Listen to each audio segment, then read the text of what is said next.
Okay, so this message is for the artist. This is for the creative. This is for the person that has a visual imagination. This is for the person that wants to make a difference. This is for the person who finds themselves, emotional about things that are happening around them and then tries to use your mind to make a difference. This is about the person that sees a future and sees people in the future. And then you see how you might be able to make a difference in an environment to help make, everyone else, win or do something in groups that would compel the success of everyone. That you could actually see, value, and appreciate the gifts, the talents of all the people around you, and you find yourself inspired by people, that you look up to them and you like feel almost blessed when people notice you. And, you know, while you may not be a validation seeker, what it is that you're looking for is you're looking for the type of acknowledgement that wouldn't hurt or sabotage you the way that you've always experienced it. That you might be used to getting that job and really doing wonderful the first month and the second month, but then you start to notice that your manager is getting harder on you, that people are starting to shun you, that people are starting to do things to undermine you, to stress you out more. Or you make plans with people and then they change them on you. Or they say things that are mean about you to other people that you don't understand why they would do it. And you're always finding yourself having to defend yourself. And now you're starting to get anxious. Now everything that you've been working for is becoming much, much more difficult for you to make happen. And then sometimes people around you, they not only will fail to do the things that you paid them to do or that they agreed to do or they came to help you. And then you find that they just stole from you or that they're telling lies about you and you don't know why they're doing that. And then suddenly the types of lies that they're telling about you are starting to come true because they purposely got invested and involved with you just so they can make it happen. They wanted you to depend on them for something, that they set you up, and then you discover it. And then you're like, this is deja vu. Why does this keep happening to me? Why? And it's heartbreaking because you know who you are, but then everybody else wants to tell you who you are, that nobody wants to notice who you've been for them. And then you'll notice that while you may have been a really great friend, you might have done some really free and amazing things for people, that they came and took. And then when things got really difficult for you, then nobody wanted to talk to you anymore. That suddenly these bad people did bad things, and then the people that you thought were your friends now just don't want to talk to you, that they seem indifferent or they don't pick up your calls.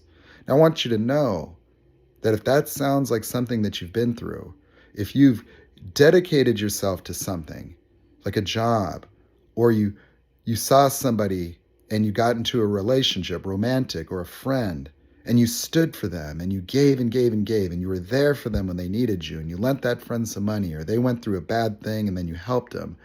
And then when you went through something, nobody was there. Well, there's a reason why, because you're gifted. Because people that are creative are closer to God. People that are creative have access to the same essence that brings things from nothing into being. That your mind is a portal to an infinite expanse of possibilities, that things form automatically for you. And people don't understand the effortlessness that comes along with a mind that can generate knowledge through observation, that learns everything without language, and then translates the things that you see in the visual expanse of your own mind to other people. And since all human beings talk and use language, the challenge associated with sharing your ideas and visions with people is you will fail to notice that they do not have the ability to visualize or understand the things that you're talking about. And it'll create stress for them that people, while you're talking, will be analyzing you. You see, it says that the tree is known by the fruit it bears. Your fruit is what you bring into existence. Your fruit is really about the intention of who you are in the world. What you're committed to is who you are. And that's why you get your heart broken, is because this world will treat you like the opposite, the exact opposite of who you are. And you know why? Because who you are may cause inadvertent jealousy and envy, that everybody else is on a hierarchy. Everybody else, success to them is a social structure with sliding goalposts. And they're always trying to figure out how much money is successful. What car do I need to drive to be successful? What music needs to be playing when I drive to work to be cool? What sunglasses do I need to buy so that everybody knows that I'm a success? Which watch do I need to get? And so as people put themselves together like a village person of success, that they're reading the books on how to emulate success, they're reading how, they're supposed to be able to get rich, that in this world you have people that are entitled, and it's backwards, where we've forfeited our power and we've given it to the people with no talent and no skills. That the modern form of slavery is money, because the people that make the world go round are the ones who have the creative capacity to engage the world around them, to see and be the magicians and the wizards, to make molecules and mountains move. And so the power dynamics of today is about exploitation, and that we have it backwards. Because if everything fell apart tomorrow, everybody whose power and success is simply just having a bank account with some money in it is going to have no power and no success in a world without the structure of money used as an instrument of influence, manipulation, and control. And so people who put all of their time and invest all of their energy into the acquisition of money become purposely exploitative of people like you and me. And they think of success as a function of people liking them, of people believing that they are a special person. And so when you actually have talent, people that have none are literally just an approximation of whatever it is they think they need to be, so that people will think that there's something they're not. And they never are satisfied because they can never quench this thirst for more, more, more, more, more. And so when they see you and they see people starting to believe in you, they see the things that you can do, they're going to be gravitated to you. They're going to emulate you. They're going to want to be like you. More importantly, they're going to start to want to sabotage and betray you. That your very existence causes envy in people that you would not even know. You will not know that people envy you because they're too busy looking good and pretending they're not that way. And so people with envy try to pretend that they don't have envy. And then what they do is they set you up for sabotage. That you see your success for yourself never had anything to do with image. It never had anything to do with being better. It never had anything to do with arbitrary power. It had to do with just being yourself. It had to do with just wanting to survive. It had to do with these are just the things that you see. And you could be ravaged by that. That for some of us, our creativity is something that we can't stop. That we've had to suppress it. That this world, when it negates you and it tells you no, no, no, no, no, when people just no, no, no, no, no you, that's stupid, that's stupid, that's stupid, you get triggered simply by visualizing things, and then the fear of rejection comes right up. That you start to associate your excited feelings that you want to share with the fear of rejection, the fear of negation, that you've given yourself to people, that you've done everything in your power to succeed, and then you found yourself used, exploited, discarded, lied to, that somebody will promise you some percentage of this and then they don't give it to you. And then, suddenly your work is stolen, or somebody's trying to take your intellectual property, or they feel entitled, or they actually think that they're more valuable than you are when you might have already really valued them that way, but it wasn't enough. And then they need the credit. They need people to think that they're like you, or they need people to think that they're valuable. And so your abilities, your talents are going to be things that are going to cause people to be very angry with you. The other thing that's going to happen is that the talentless majority of people do not have the cognitive or creative abilities to even understand the things that you're talking about or doing. The only thing they can do is judge you. And the mob is a complete coward. You see, people that are trolls and negate other people are the people that suffer from irrelevance or inferiority, have no talent, and so that's what they do. is since they can't compete with you, since they cannot offer ideas to counter yours, since they can never, ever, ever hope to have anything like you do or do anything that you do, what they do is they troll. What they do is they hate, and they'll do it in groups. And until you cross some social threshold where everybody bobbleheads and you finally are quote unquote successful in their eyes, they're going to want to keep you at the lowest rung of society. That they're not going to want to authenticate anything you do, no matter how good it really is. That it doesn't matter if what you've designed or engineered is objectively a total breakthrough. That nobody will have curiosity, nobody will be interested, and it's not because of you, and it's not because what you did is inherently flawed or bad. No, it's because for them, the acknowledgement of you would feel like subordination. That they need to be able to put you on such a pedestal that it doesn't threaten their ego. And so, like, let's just say you're struggling along, but if Mark Cuban came and then gave you a bunch of money, and then suddenly you're successful, many, many, many of those trolls would become your supporters because now they want to associate with success. You see, if we had a young Lamborghini, the guy, the creator, and so you take a Lamborghini and let's just say you had a guy designing them, well, not everybody's going to see the talent right away. And so the same people that'll be paying $200,000 for this man's car 10 years from now are going to be the same people that clowned him and tagged Ferrari. And so you see, those people don't even have the ability to understand, appreciate, or value what it is that you have going on within your mind. You see, the main challenge is that we all use language. And so you may have the very same problems that they have. And that problem is called projection. You see, what makes it confusing to you is that you're honest, you're sincere, and you're authentic. And you just think that's the way people are. You think that if somebody says yes, they understand what it is you're talking about. Or if you see somebody that is smiling and giving you credit or whatever, you think that they really believe in you. You think that they can see what you're doing because what you're seeing may have broader implications, may something that you know will cause them success and your success. And so they'll act as if they see it too when they do not. And so they will try to beguile you. And so that's going to be the challenge. The challenge is that you need to start to see that you're very different. Not that you're special. You don't need to be better than people. But what you do need to do is you strongly need to understand and differentiate yourself to protect yourself. That you cannot expect and hope that people with less intelligence and talent than you are going to understand you. That you need to stop beating your head against the wall. It'll give you a concussion. And what I mean by that is stop trying to convince people of what you are. Like if you have to convince people, they don't have the intelligence. That's the only problem. You can't. You see, I can't be a physics tutor on Instagram. I can't do it.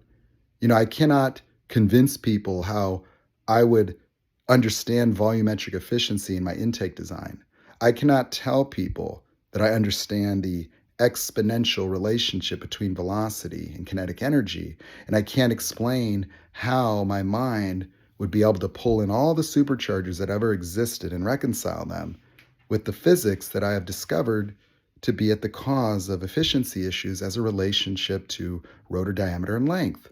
And so for me to be able to pull all that together and then spin it into a design that addresses very specific physics that have not yet been identified or articulated by any of the engineers at any of the other companies, well, they're not going to understand it. And so I didn't know that.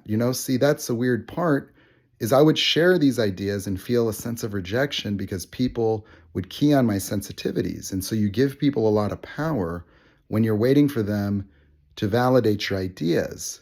You see, why do you have so much doubt? Why do you have so much need for people to authenticate?